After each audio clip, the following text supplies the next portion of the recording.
everybody. It is Tracy here from Beyond Obedience, and it is time for Fake Fireside Chats with Tracy and Rue.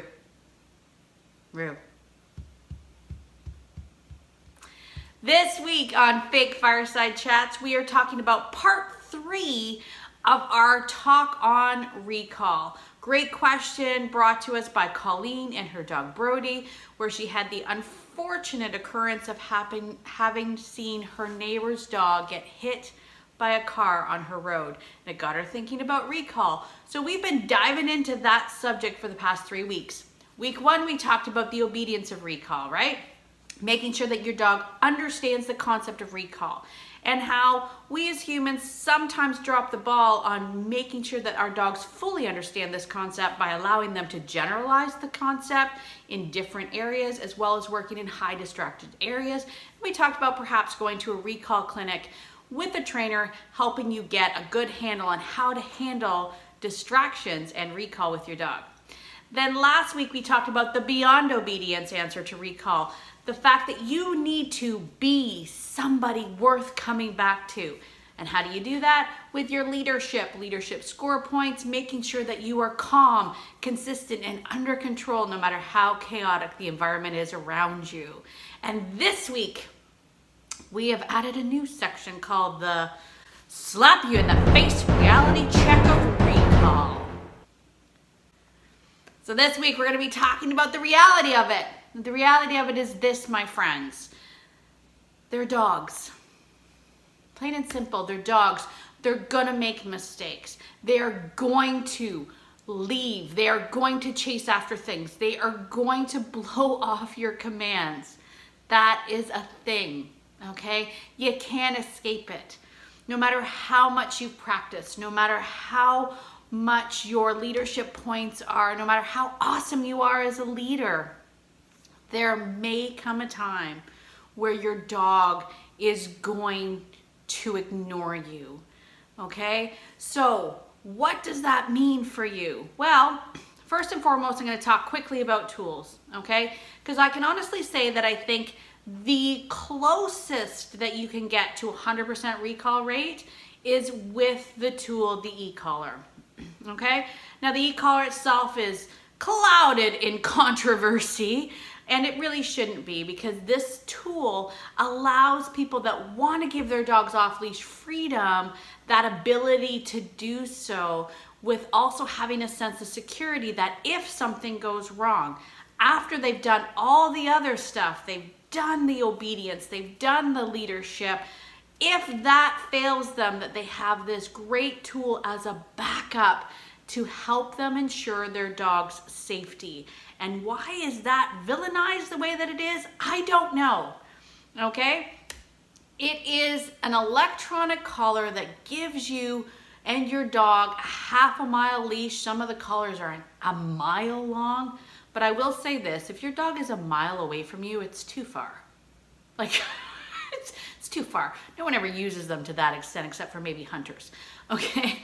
But my point is, it gives you that off-leash control. It gives your dog the freedom to make some choices, but allows you to have that security to know that you can still communicate with your dog even if they are further and further away from you, right? The e-collar is like a little tap on the shoulder. It says your dog, hey, just so you know, I can still talk to you, right? It's not a bad tool. In fact, it's a great tool, especially for people that want to have adventurous lives with their dogs. And I have, as many of you know, I have 19 dogs. We recently moved to Nova Scotia. We bought a brand new property here. We have 44 beautiful acres of land. Some of it is bush. We have a bush trail, but we also have this beautiful big hay field and a big hill. Okay, the hill I don't enjoy as much, but this beautiful big hill. And in the first few days that we were here, I wanted to give my dogs an opportunity to run up the hill, because that would be fun, right? So I was out with Berlin and Paris, and those are both Newfs, and my dog Apollo. And they were having a great time. We were running up the hill. Apollo was just in his absolute glory, just running circles and laps, and that dog can move. If anyone's ever met Apollo, he's a pit bull greyhound mix. So So if you ever thought you could outrun a pit bull, now you can't.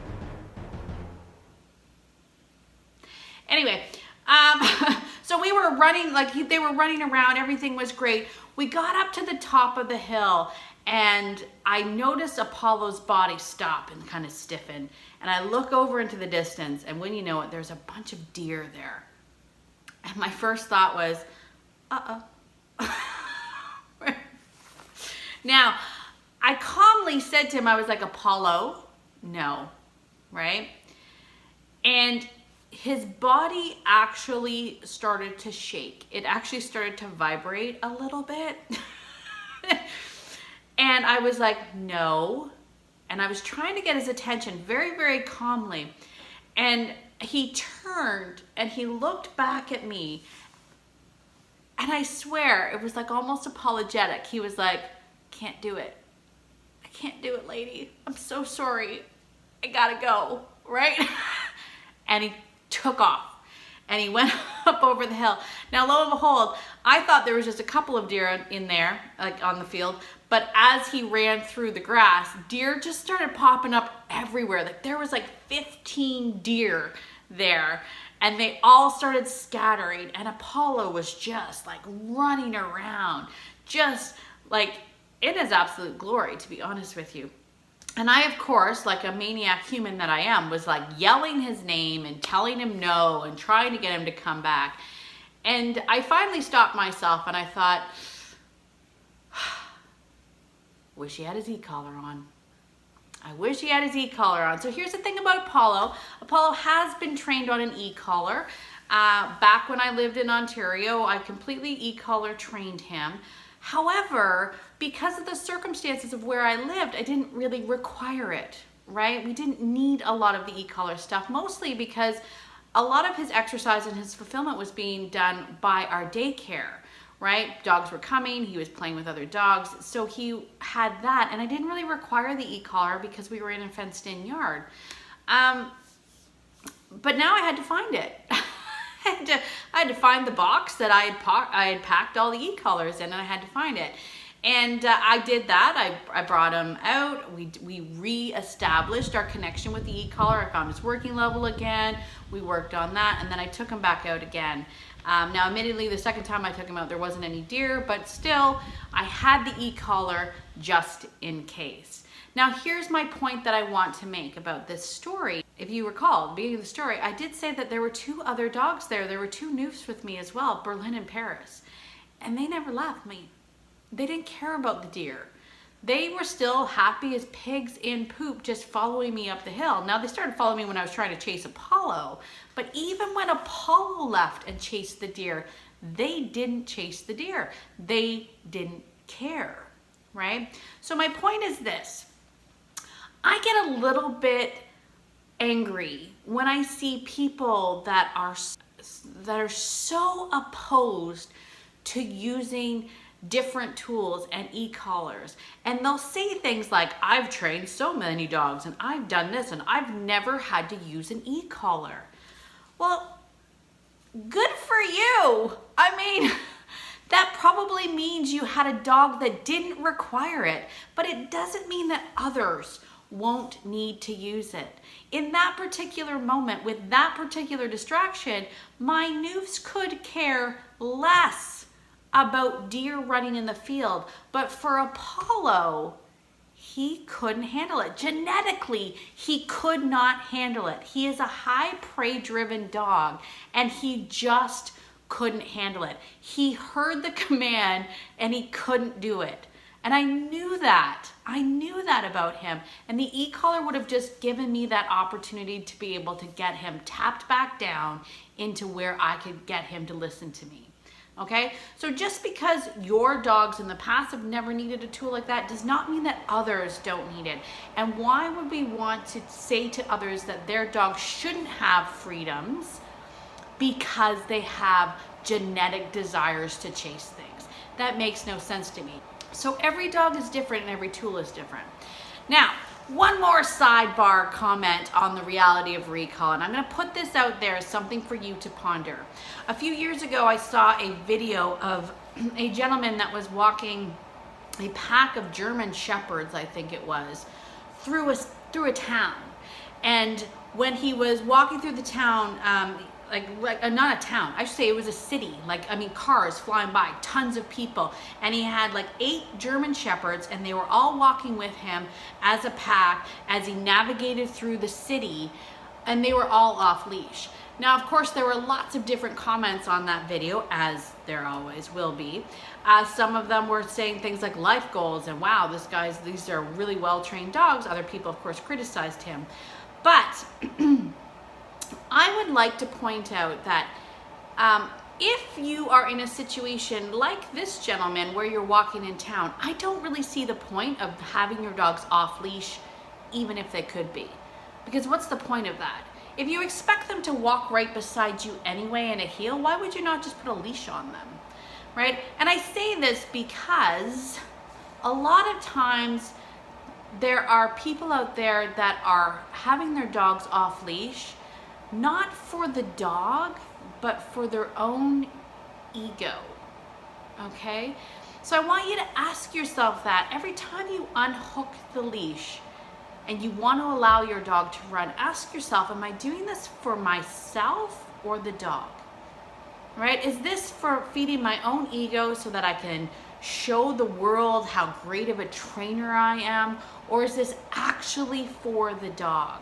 I can honestly say that you will never find me walking my dogs in town off leash, ever. I don't see the point of it. I really don't. If I want them to be right beside me for their safety, they might as well be on a leash. And then when I want my dogs to have off-leash freedom, I know I'm always taking a risk for that. And I never put my dogs in a situation where they could potentially get hurt. Even on my own property, I actually walk my dogs on leash out of the facility that they're in, the barn that they're in right now. I walk them on leash until we're halfway up the hill, and then I let them off, because the road that is in front of my house is very, very busy, and it's 80 kilometers an hour on this road. So I always take extra precautions whenever I'm considering taking my dogs off leash. All right, so there you go. That, my friends, is the reality check, the slap you in the face reality check of recall. These are dogs. They're going to make mistakes. Your training is going to fail at some point in time, right? So you need to evaluate the risk every single time you take your dog off leash. Every single time, right? Is it worth it? Is it for the dog? Is it for you? You have to be the judge of that. All right, I'd like to thank Colleen once again for her amazing question about recall. Thank you, Colleen, for that question. If you have any questions or comments about what we've talked about, please feel free to comment below. Or if you have another question you'd like me to answer here on Fake Fireside Chats, please also comment below, and I will see you all next week on Fake Fireside Chats with Tracy.